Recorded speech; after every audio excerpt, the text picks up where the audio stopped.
साहब मैंने ही आपको फोन किया था। कहाँ है? इधर, इस घर में। साहब दरवाजा अंदर से बंद है, उधर खिड़की की तरफ।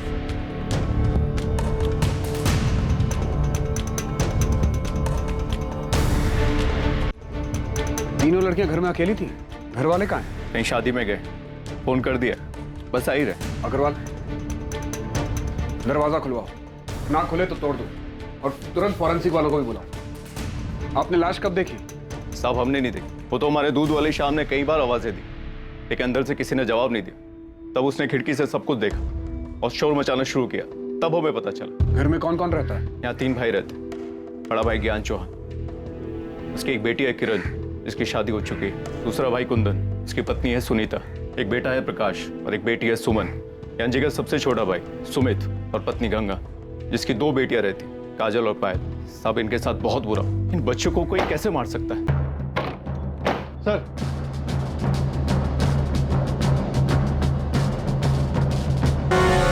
ये सब तुम्हारी बेवकूफी की वजह से हुआ। कहा था जोश में होश मत खोना। अरे तो क्या करता बाबूजी, हाथ में हाथ रख के बैठा रहता। अरे वो हमारे सामने हमारे बाप दादा का नाम इज्जत सब मिट्टी में मिला रहे थे।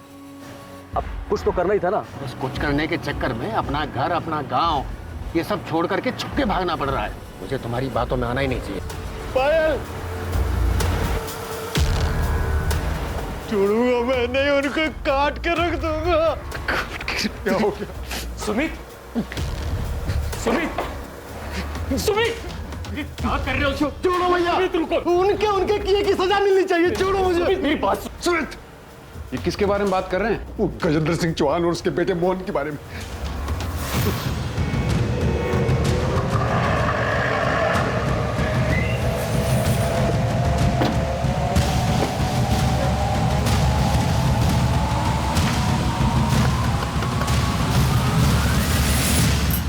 क्या हुआ साहब? गजेंद्र चौहान और मोहन कहाँ हैं दोनों? वो तो ठेकेदारी के काम से लखनऊ गए हैं। वहाँ का पता?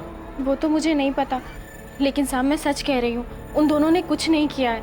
अगर ये सच है तो ठीक है, वरना मर्डर की प्लानिंग करने में और अपराधी को बचाने के आरोप में तुम भी जेल जाओ।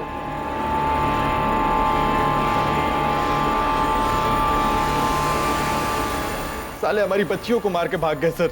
ये गजेंद्र की क्या दुश्मनी है आपसे? गजेंद्र चाचा और पिताजी के बीच में बंटवारा बहुत पहले हो चुका था, लेकिन अब वो हमारी ये जमीन भी लेना चाहते हैं। जब बंटवारा हो चुका था तो वो आपकी जमीन पर हक कैसे जमा रहे?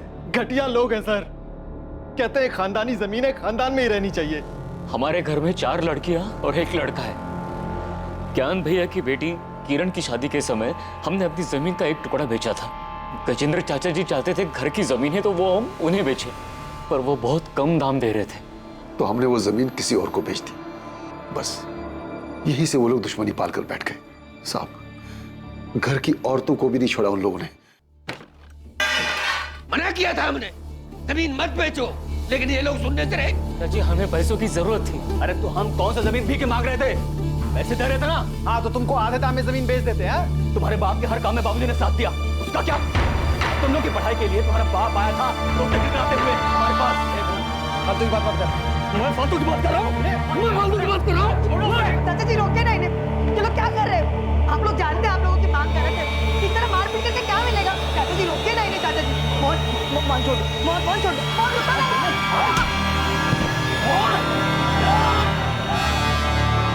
आपने पुलिस कंप्लेंट क्यों नहीं की थी साहब, अग्रवाल सबको पता है। गजेंद्र चौहान और उसके बेटे नहीं किया ये सब?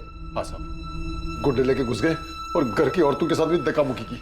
हमें बहुत डर लग रहा है, कमीने लोग हैं, वो किसी भी हद तक गिर सकते हैं। साहब हम सच कर रहे हैं, हमने कुछ नहीं किया है। बहुत चर्बी चढ़ी ना तुम दोनों को। लोगों के घर में घुसते हो, मारपीट करते हो, औरतों के साथ धक्का मुक्की करते हो, और तुम लोगों को लगा तुम्हें कोई कुछ नहीं बोलेगा। हाँ, छोड़ो यहीं पर। ये सब किरण की शादी के तुरंत बाद हुआ था, करीब 1 महीने पहले। उसके कुछ दिनों के बाद दोनों बेल पे बाहर आ गए। उसके बाद उन्होंने कुछ किया? नहीं साहब, वो लोग काफी दिन तक चुप थे। हमें लगा मामला संभल गया है, लेकिन फिर परसों हमने अपनी जमीन का एक और टुकड़ा बेचा था। उन लोगों को भनक लग गई तो कल मुझे रास्ते में उन्होंने धमकी दी थी। तुम समझदार हो, जाके समझाओ अपने भाइयों को, नहीं तो बेकार में खून बहेगा। फिर ऐसी हालत में आप शादी में कैसे चले गए? शादी में नहीं गए थे साहब, वो तो हमने पड़ोसियों को ऐसे ही बताया था। हम यहाँ पास के गांव बालीपुर में जाकर छुपे हुए थे। वहां सुमित की पत्नी गंगा के रिश्तेदार रहते हैं, तो हम सब लोग मेरे बेटे प्रकाश को साथ लेकर वहां चले गए थे। बच्चियों को अकेला क्यों छोड़ा? बालीपुर में हमारा कोई जमा हुआ ठिकाना नहीं था। हमने सोचा कि लड़कियां घर में ही सुरक्षित रहेगी, लेकिन हमें क्या पता था साहब, क्या आफत तो उनका यहाँ इंतजार कर रही। हम सपने में भी नहीं सोच सकते थे कि वो हमारी बेटियों के साथ ऐसा करेंगे। उनकी दुश्मनी तो हमसे थी, फिर हमारी बच्चियों के साथ। कुंदन, तुम्हारा बेटा प्रकाश वो कहाँ है? साहब, जब से उसने अपनी बहनों के बारे में सुना, उसकी तो जैसे हिम्मत ही टूट गई। बहुत गहरा सदमा पहुंचा है उसे।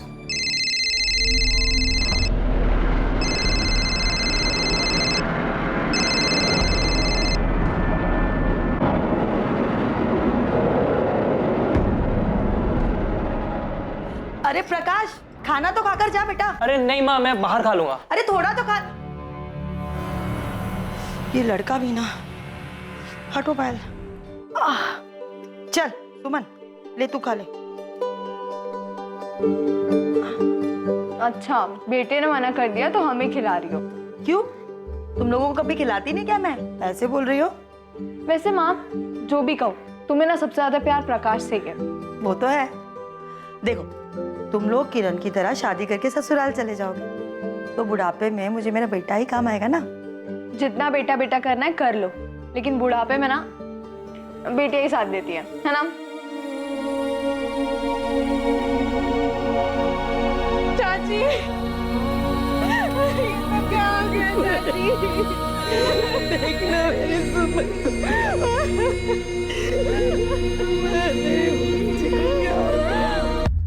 सर, गजेंद्र के बहू माला का कहना है कि गजेंद्र और मोहन ठेकेदारी के काम से लखनऊ के पास गए हुए हैं। मैं दोनों के फोन ट्राई कर रहा हूँ, लेकिन वो स्विच ऑफ है। उनकी लास्ट लोकेशन ट्रैक करो, पता करो वो कहाँ की थी। सर, सुमन के घर से मिला है।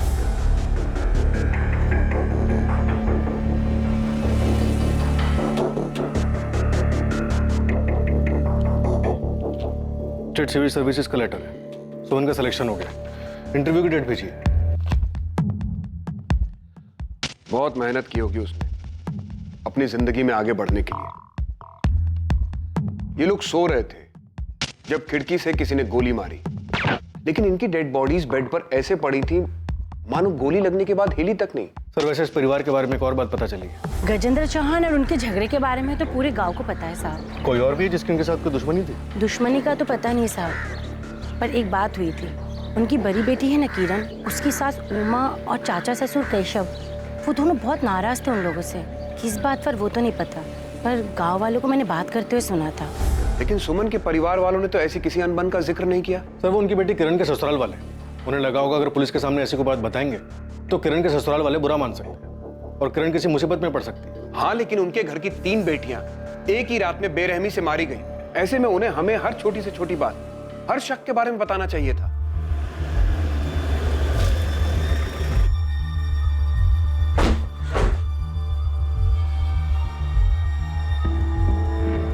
कहाँ है प्रकाश? ना फोन उठा रहा है, ना मैसेज का जवाब दे रहा है।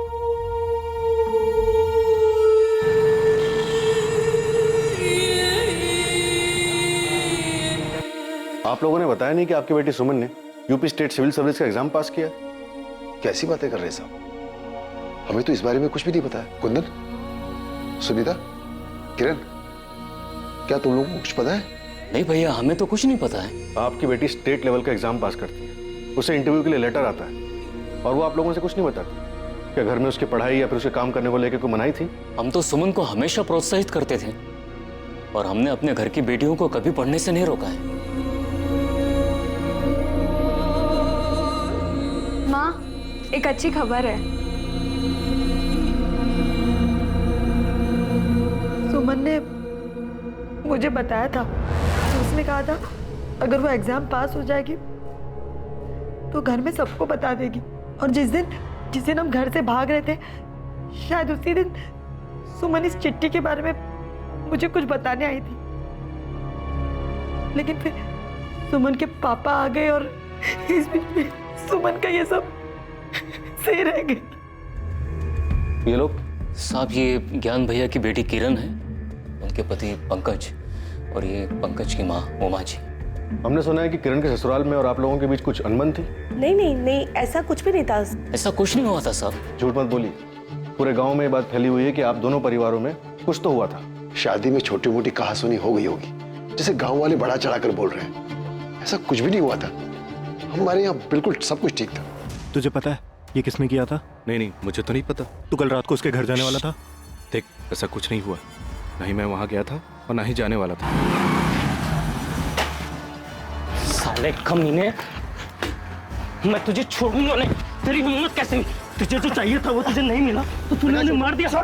अब तो तूने, मैं नहीं छोड़ूंगा। प्रकाश, ये क्या कर रहा है? मैं नहीं क्यों मार रहा है राहुल को? छोड़ दे। हट जाओ यहाँ से। प्रकाश छोड़। Hello, police station. पड़ोसी तो बेकार की बातें बनाते ही रहते हैं साहब।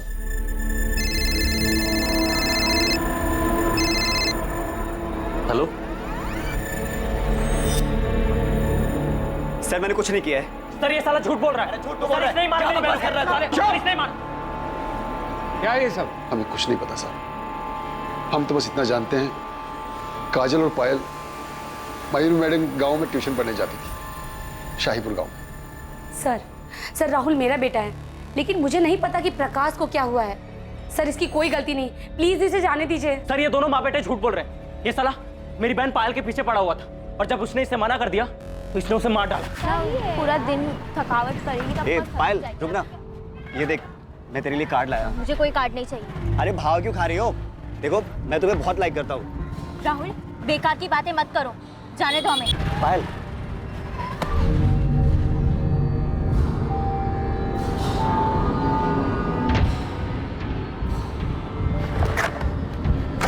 प्रकाश, ये पहली और आखिरी बार था, इसलिए तुझे छोड़ रहा हूं। आज के बाद अगर पायल के आसपास भी दिखाई दिया ना, जान से मार दूंगा तुझे।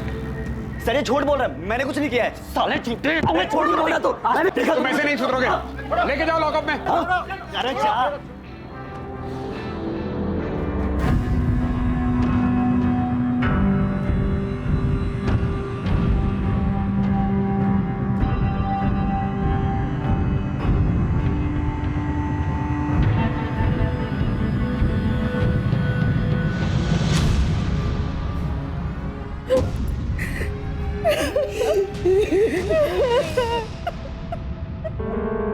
सर, दोनों विक्टिम्स के बॉडी में सेडेटिव के ट्रेसेस मिले हैं, मतलब मारने के पहले बेहोश किया गया था। हॉस्पिटल से सुमन का ब्लड सैंपल भी आ गया है, उसे भी स्टडी कर रहे हैं। मुझे पूरा यकीन है कि सुमन के ब्लड में से भी आपको इसी सेडेटिव के ट्रेसेस मिलेंगे। हमें पहले से ही शक था कि ऐसा ही कुछ हुआ है, क्योंकि तीनों सुमन, पायल और काजल सोते हुए मिले। गोली लगने के बाद भी उनकी बॉडी में कोई मूवमेंट नहीं हुआ था, क्योंकि उन्हें बेहोशी में मारा गया था। सर, मौत का टाइम रात में 12 से 2 के बीच का है और बॉडी पर गोली का इम्पैक्ट देखकर ये बात साफ होती है कि गोली जान लेने के इंटेंशन से बहुत करीब से मारी गई थी। सर, फॉरेंसिक टीम ने गोली और शेल से गन आइडेंटिफाई कर लिया है। .32 कैलिबर गन है, इसके ऊपर साइलेंसर लगाया जा सकता है। ये तो काफी कॉमन गन है। खबरी को काम पे लगाओ, उसे कहो सप्लायर का पता करें, और ये भी पता लगाओ कि गांव में किसी के पास ये गन है या हाल फिलहाल में किसी ने इस गन को खरीदा है। सर, वैसे एक बात समझ में नहीं आ रही। परिवार के सारे लोग बाहर थे, घर का दरवाजा अंदर से बंद था, तो सुमन, पायल और काजल, इन तीनों को नशे की गोली कब, किसने और कैसे दी? हाँ दीदी। फैमिली को गजेंद्र और मोहन पर शक है। हो सकता है ये काम पायल के आशिक राहुल का हो या फिर किरण के ससुराल वालों का इसमें हाथ हो। तुम दोनों बच्चियों की बॉडी फैमिलीज को सौंप दो और प्रकाश को भी अभी के लिए जाने दो। अंतिम संस्कार के बाद बात करेंगे उससे। और सर राहुल, चलो जाओ बाहर। आप मुझे क्यों नहीं छोड़ रहे हैं सर? मैंने कुछ नहीं किया है। अभी बस इसको छोड़ने को कहा है।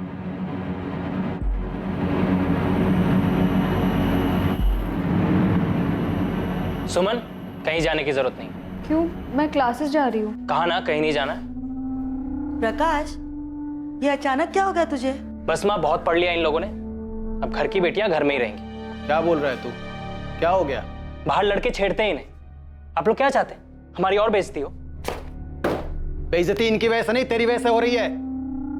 खुद पढ़ाई लिखाई छोड़कर बैठ गया है और जो पढ़ रहे हैं उनके पीछे पड़ा हुआ है। इन्हें कोई कुछ बोलेगा तो मैं देख लूंगा। आपकी बेटियों को छेड़ते हैं बाहर लड़के। प्रकाश, तू अपने काम से काम रख। घर के मामले में बोलने के लिए घर के बड़े जिंदा हैं अभी, समझा तू? सुमन, तुम जाओ पढ़ने, तुम्हें कोई नहीं रोकेगा।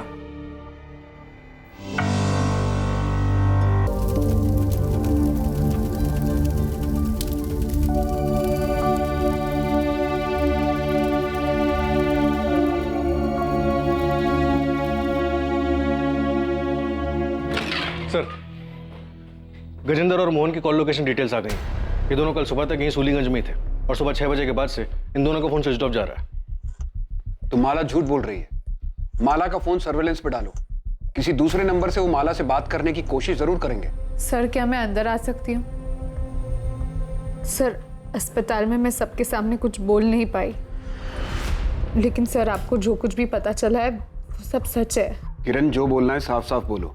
सर, असल में मेरे ससुराल वाले, खासतौर से मेरे चाचा ससुर केशव चौहान, वो मेरे मायके वालों से काफ़ी गुस्सा थे। उनके बीच में काफ़ी बड़ा झगड़ा हुआ था। किस बारे में? सर, अभी 1 महीने पहले ही मेरी शादी हुई है और शादी के समय दहेज के पैसों को लेकर कुछ अनबन हो गई थी। कुंदन चाचा ने मेरी सास को पैसे देने का वादा किया था, लेकिन शादी के समय तक मेरे घर वाले वो पैसे जुटा नहीं पाए थे। मेरी सास और केशव चाचा ने शादी के कुछ दिन पहले घर आकर बहुत बड़ा हंगामा किया था। हमसे गलती हुई है, इसके लिए हम माफी भी मांग रहे हैं। हम ये नहीं कह रहे हैं कि हम पैसे नहीं देंगे। जो हमने वादा किया है हम जरूर पूरा करेंगे। शादी के खर्च में थोड़ी सी मुश्किल हो रही है। हाँ, तो एक काम करते हैं, आपका खर्चा कम कर देते हैं, ये शादी तोड़ देते हैं। नहीं नहीं, ये क्या कह रही हैं आप? भगवान के लिए समझ गई। आप जैसा कहेंगे वैसा ही होगा, लेकिन ये शादी मत तोड़िए। आखिर में मेरे पापा और चाचा ने पुश्तैनी जमीन का हिस्सा बेचकर दहेज के पैसे चुकाए। धीरे धीरे सच सामने आ रहा था, लेकिन अब भी असली अपराधी को पकड़ना मुश्किल साबित हो रहा था। कौन था असली कातिल और क्या था इन हत्याओं के पीछे का सच? मैंने कुंदन को कहा था कि उन्हें मना कर दे। हाँ, मैं वहां गया भी था, लेकिन मुझसे ना नहीं बोला गया। मुझे भी लगा वो लोग जो कह रहे थे वो सही कह रहे थे। हमारा पंकज जैसा लड़का सबको नहीं मिलता। बड़ी फैक्ट्री में मैनेजर है भाई। शादी के लिए तो लड़कियों की लाइन लगी हुई थी, पर उसको तो किरण ही पसंद आई। अब किरण की शादी हो जाएगी, एक बोझ कम हो जाएगा, फिर शादी के लिए रह जाएंगी 3 लड़कियां। भाई साहब, आपकी किरण तो मानो बहुत ही भाग्यशाली है, और बेटी की खुशी के लिए 15 लाख कौन सी बड़ी रकम है। मैं जानता था अगर हमने पैसे नहीं दिए तो वो लोग रिश्ता तोड़ देंगे। अरे तोड़ देते तो तोड़ देते, क्या किरण को अच्छा लड़का नहीं मिलता? तुम्हें मेरी बात मान लेनी चाहिए थी। मानना तो मैं भी चाहता था भैया, किरण को अच्छा लड़का मिल भी जाता, लेकिन पंकज जितना अच्छा लड़का तो नहीं मिलता ना भैया। मैं तो चाहता था कि एक बार किरण का घर बस जाए। सोचा था पैसों का इंतजाम कर लूंगा। हमने उनकी बात मानकर शादी में इतना खर्च किया, सोचा कि वो लोग 15 लाख तो दे ही रहे हैं, पर आज देता हूं कल देता हूं करते करते शादी की तारीख आ गई। मैंने सोचा था उधार लेकर शादी निपटा दूंगा और फिर धीरे धीरे उधार चुकता होता रहेगा, लेकिन पैसों का इंतजाम नहीं हो पाया। और सर, तब ज्ञान भैया ने एक फैसला लिया और हमारी खानदानी जमीन का एक टुकड़ा बेचा और दहेज के पैसे चुकाए। उन लोगों का तो दिमाग खराब हो गया साहब। ये सारा किया धरा उनके रिश्तेदार का है। किसने किया ये तो हम पता लगा लेंगे, लेकिन जो दहेज का कीड़ा आप लोगों ने समाज में फैलाया है, अगर ये बात साबित हो गई तो इसके लिए सजा जरूर मिलेगी आप लोगों को।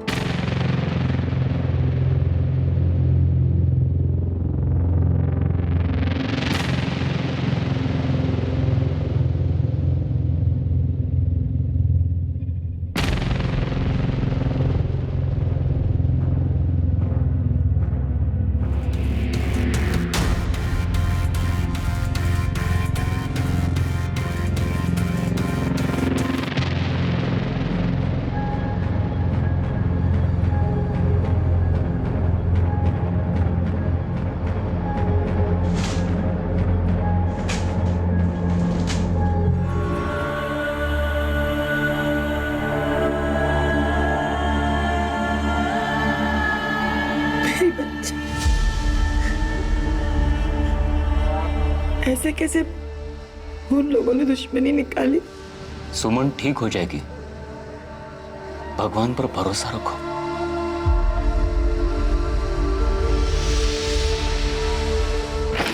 सर, वीरेंद्र और मोहन के फोन अभी भी बंद आ रहे हैं, लेकिन माला के पिछले 72 घंटों के कॉल लॉग्स में 2 अलग अलग लैंडलाइन नंबर से कॉल्स आए, जिसमें एक नंबर पे 7 मिनट और एक नंबर पे 10 मिनट बात भी हुई है। ये माला तो कुछ बोलेगी नहीं और हम उसे अरेस्ट भी नहीं कर सकते। एक काम करो, कांस्टेबल से बोलो कि उस पर नजर रखे और एक गजेंद्र और मोहन के बारे में पता करो कि इनका कोई साथी या रिश्तेदार रहता है क्या कानपुर या उन्नाव में।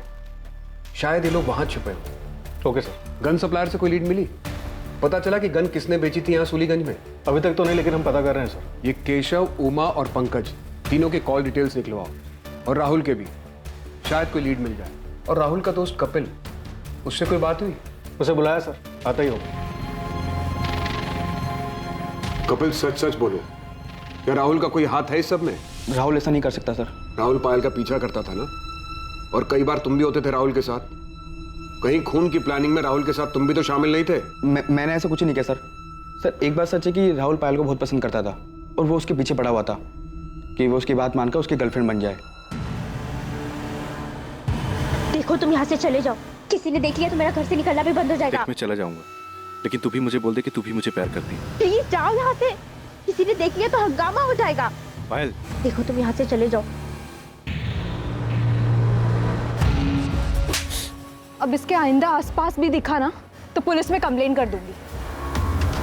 चल। राहुल को बहुत गुस्सा आया था और अपनी बेइज्जती का बदला लेने के लिए उसने बहुत ही खतरनाक प्लान बनाया था।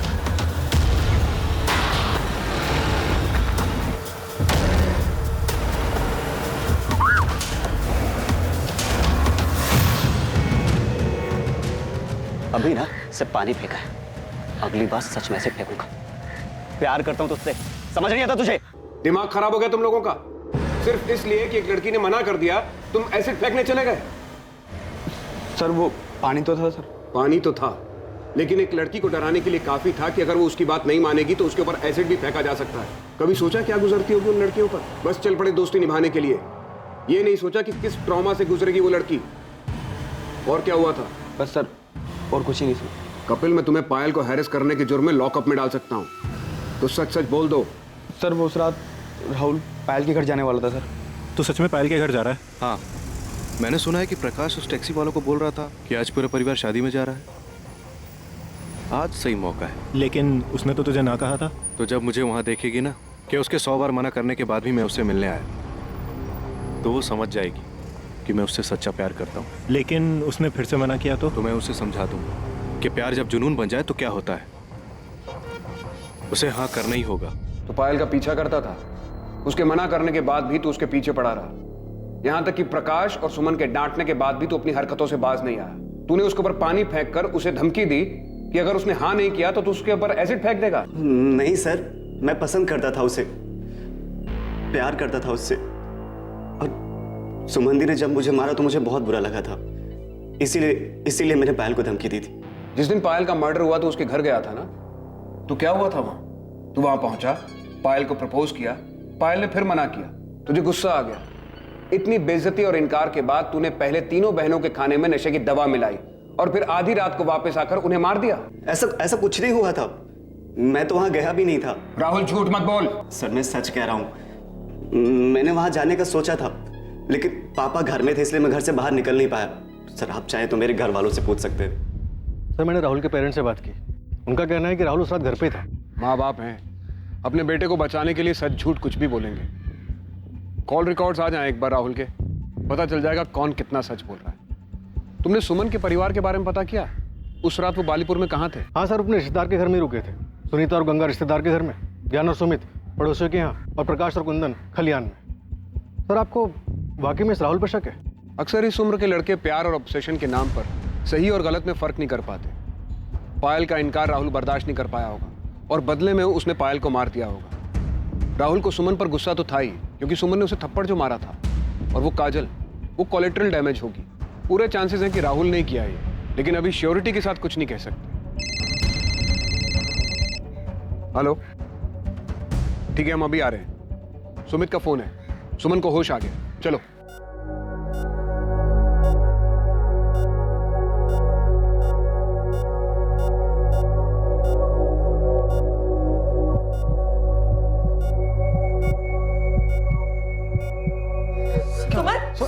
डॉक्टर डॉक्टर क्या हुआ? देखिए क्या हुआ इसे डॉक्टर?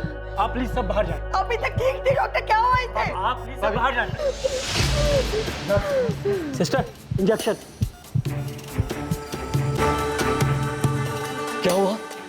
तुमने तो फोन किया था कि सुमन को होश आ गया है, फिर ये सब? हाँ भैया, होश आ गया था, फिर पता नहीं क्या हुआ, डॉक्टर ने हम लोग को बाहर निकाल दिया। और सर पता नहीं सुमन को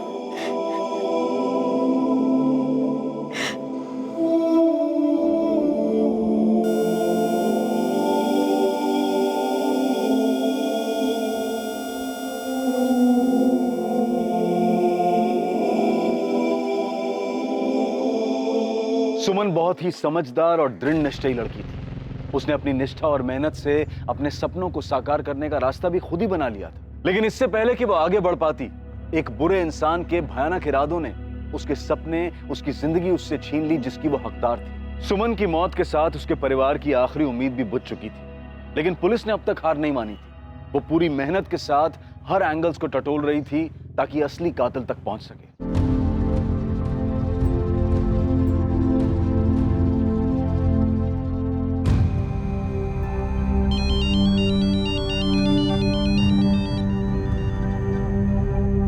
हेलो,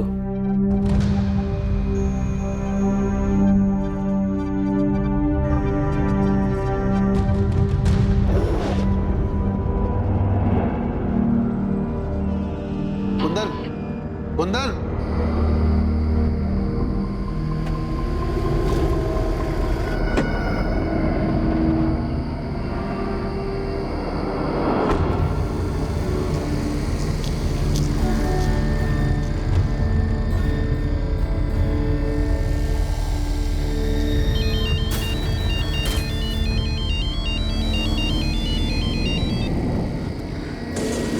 हाँ भैया। कहाँ हो कुंदन? भैया निसोली। वहां क्या कर रहे हो? बदला लेने आए हो भैया। छोड़ूंगा ना मैं मेरे को। किससे? किसकी बात कर रहे हो? Kundan, Kundan, Kundan, hello, hello. क्या हुआ? सर पूरे परिवार के फोन लोकेशन डिटेल्स और कॉल रिकॉर्ड्स आ चुके हैं। देखो शायद उसमें कोई लीड मिल जाए। क्या हुआ, आप लोग इतने घबराए हुए क्यों हैं? मैं कुंदन से फोन पे बात कर रहा था, एक चीख सुनाई दी, लगता है किसी ने उस पर हमला किया। उसने फोन भी नहीं उठाया। उसने कुछ बताया? कहाँ है वो? साहब उसने बताया कि निसोली गांव में है, कुछ बदले की बात कर रहा था। निसोली में कौन है? निसोली में हमारे दादाजी का घर है जो बहुत दिनों से बंद पड़ा है। आपके दादाजी मतलब गजेंद्र के पिताजी का? जी सर। कब तक ऐसे अलग अलग जगह छुपते फिरेंगे? बस कुछ और दिन बाबूजी। अब तो सुमन भी नहीं रही।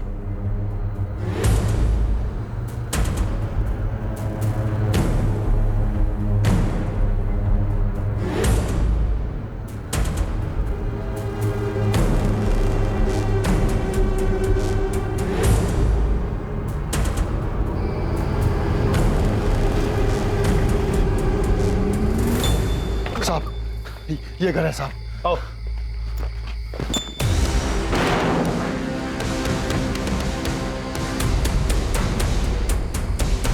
कुंदन का है? कहाँ है कुंदन? हमें नहीं पता, हमें नहीं पता कहाँ है। सर!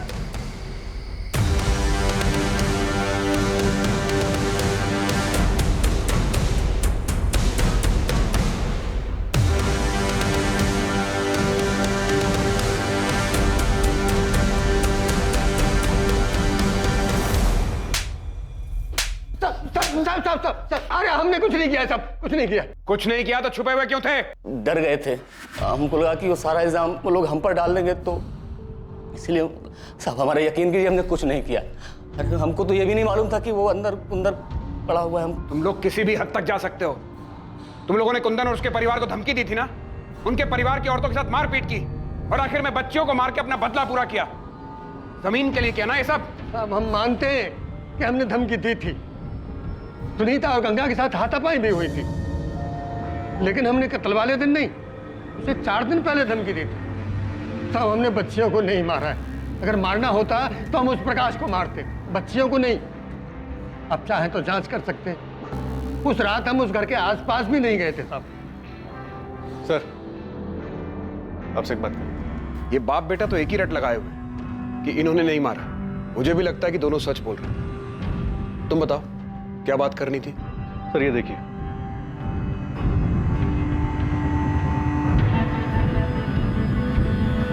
बालीपुर में नहीं थे। रात होने के बाद तुम वहां से निकल गए। सूलीगंज आकर तुमने सुमन, पायल, काजल को मारा और फिर वापस बालीपुर लौट गए। क्यों प्रकाश? ये आप क्या कह रहे हैं साहब?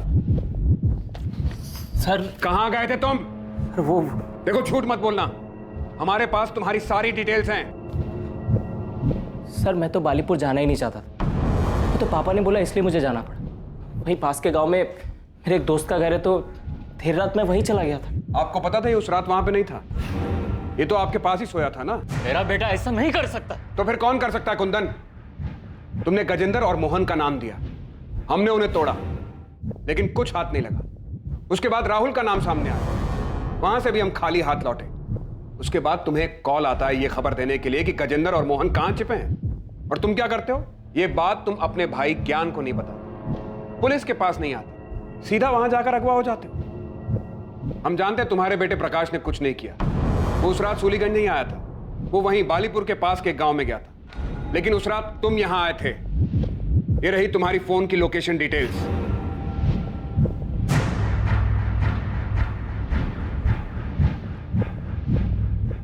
अब तुम बताओगे कि तुमने मारा और क्यों मारा, या फिर तुम्हारे बेटे प्रकाश को डालें जेल में? हाँ, मैंने ही मारा है सुमन, काजल और पायल को।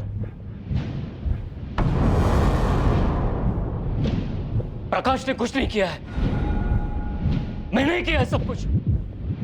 अच्छा प्लान बनाया था तुम, अपने घर की लड़कियों को मार दो और सारा इल्जाम अपने चाचा और उसके बेटे पर लगा। 20 अक्टूबर की रात को तो बालीपुर गया तो था, लेकिन 11 बजे के करीब जब तेरा बेटा प्रकाश अपने दोस्त से मिलने पास वाले गांव में गया, उसके जाने के आधे घंटे बाद तू वहां से उठकर करीब 12:30 बजे सूलीगंज आ गया और यहां आकर तूने सुमन, पायल और काजल को गोली मार दी। उसके बाद रात 3 बजे तू वापस बालीपुर पहुंच गया, तो वहां जाकर सो गया। अपनी बेटी और भतीजियों को मारने के बाद तुझे नींद कैसे आ गई थी? तो मैं क्या करता? किरण की शादी में इतनी सारी जमीन बेचनी पड़ी थी, बाकी 3 लड़कियों की शादी में तो सब कुछ बिक जाता। और फिर मेरे बेटे प्रकाश का क्या होता? उसके लिए क्या बचता? मैं समझ गया था ये लोग बेटियों के लिए कुछ ज्यादा ही भावुक हैं। उनकी शादी में तो ये कोई कसर नहीं छोड़ते, सब कुछ खत्म हो जाता। इसलिए मैंने तीनों को मार दिया। तो बेटे को जायदाद मिले इसलिए बेटियों को मार दिया? मेरा बेटा ही घर का नाम आगे ले जाने वाला है। एक बाप होने के नाते मैंने ऐसा किया। मैंने ही सबको कहा कि कहीं दूर जाकर छुप जाते हैं, और जाने से पहले मैंने ही सुमन, काजल और पायल के खाने में नशे की दवा मिला दी थी। प्रकाश गया तो मैं भी निकल गया और सूलीगंज आ गया।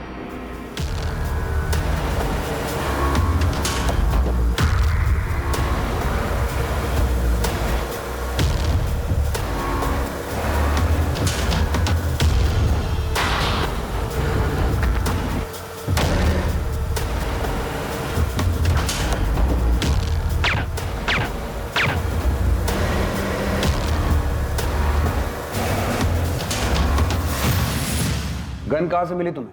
वो मेरा एक पुराना दोस्त है, उससे ही साइलेंसर वाली गन ली थी। और अब कहां है गन? वो गन मैंने गांव के पास वाले नाले में उसी रात फेंक दी थी। और तुम गजेंद्र और मोहन के पास कैसे पहुंचे? वही जो दोस्त है, मैंने उससे ही कहा था उनका पता करने के लिए। मैंने उसे कहा था गजेंद्र और उसके बेटे से बदला लेना है, क्योंकि उसने मेरी बच्चियों का खून किया है।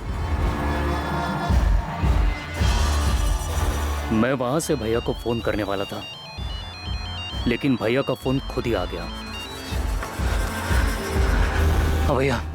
कहाँ हो कुंदन? भैया निसोली। वहां क्या कर रहे हो? कुंदन, कुंदन! मैंने ही आवाज निकालकर फोन कट कर दिया और वहीं से एक पत्थर उठाकर उससे अपना सर फोड़ लिया, ताकि सबको यही लगे कि गजेंद्र चाचा जी और उसके बेटे ने मुझे मारा है। और स्टोर रूम में जाकर खुद को बंद कर लिया।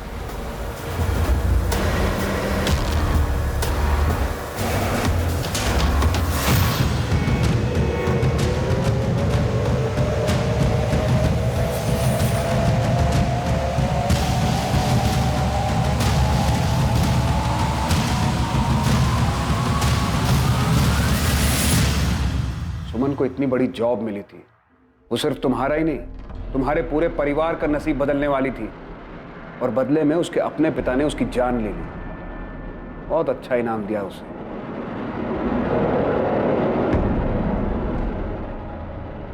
एक पिता ने अपनी ही बेटी की जान ले ली सिर्फ इसलिए क्योंकि वो अपनी जायदाद, उसकी शादी और दहेज पर खर्च नहीं करना चाहता था। उसे सब कुछ अपने बेटे के लिए बचाना था। ये बहुत ही ताज्जुब की बात है, सुनकर विश्वास नहीं होता है, लेकिन दुर्भाग्यवश ये सच है। आज भी देश के कई हिस्सों में लड़के और लड़कियों के बीच में भारी मात्रा में पक्षपात करना बहुत ही साधारण सी बात है, क्योंकि सदियों से ये रूढ़िवादी मानसिकता उनके दिमाग में घर कराई जा चुकी है। दहेज मांगना ना सिर्फ गलत है बल्कि कानूनन जुर्म भी है, लेकिन दहेज देना क्या वो गलत नहीं?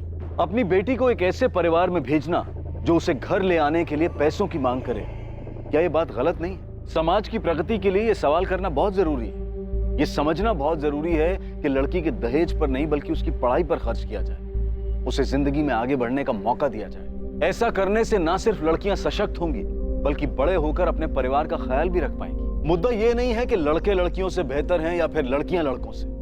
मुद्दा सिर्फ दोनों के बीच में पक्षपात को रोकने का है, दोनों को समान अवसर देने का है। क्राइम और आपके बीच में सिर्फ इतना फर्क है कि आप कितने सतर्क हैं। सतर्क रहें, सुरक्षित रहें। जय हिंद।